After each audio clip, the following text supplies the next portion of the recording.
Hey guys, so it is my lunch break. I typically don't eat lunch, but today I'm going to drive to the nearest town and get some lunch. Also, this nearest little tiny small town near my work has a feed elevator, and that's where I get all my goat feed and Faith's grain.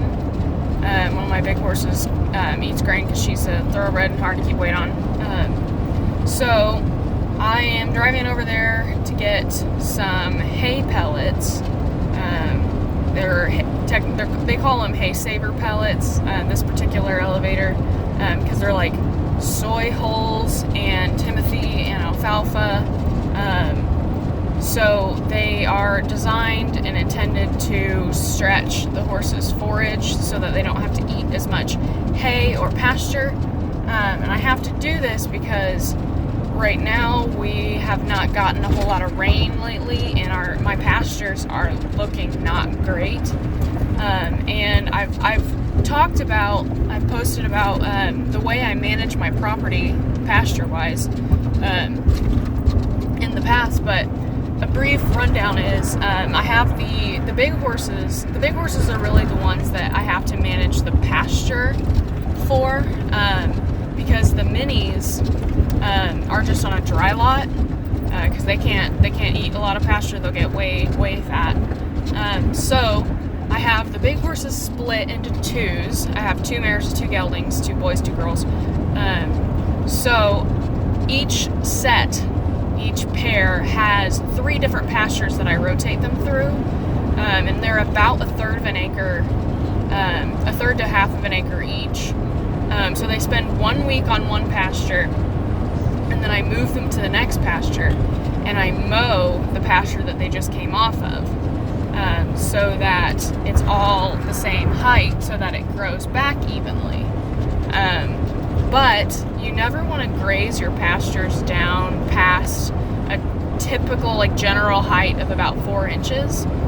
And since we haven't gotten a lot of rain lately, the pastures that they're on this week are already grazed down to less than 4 inches as of yesterday. So I put the boys in yesterday, and I've been giving them a little bit of hay, but I don't really want to get into my winter's supply of hay yet. I try not to until late August is about the earliest time, because that's how I plan to buy my hay for the year, to have enough, is if I have to start occasionally feeding hay because of a drought, like in mid to late August. So we're not there yet, so I don't want to feed a lot of my hay for my winter's supply.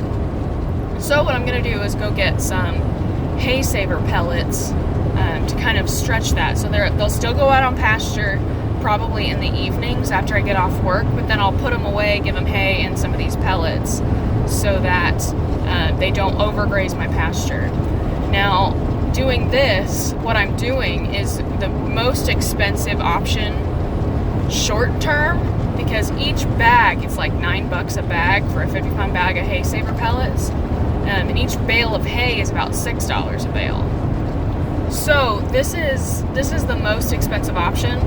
So I have 3 options when it comes to this situation. I can let them overgraze the pasture, which is free for short term, but will damage the growth the next time the grass comes up. So the next time the grass comes up, when you let them graze down to the dirt, the next time the grass comes up, it'll mostly be weeds.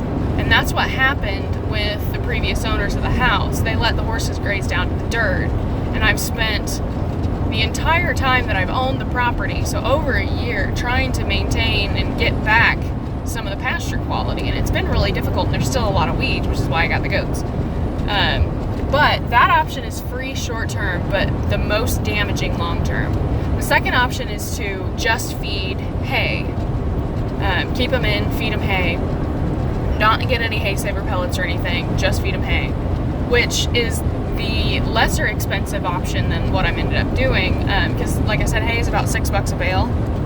But also, like I said, I don't plan on feeding hay this early. So if we have a really cold winter and I have to feed a bunch of hay, I might run out if I start feeding hay now, larger amounts of hay.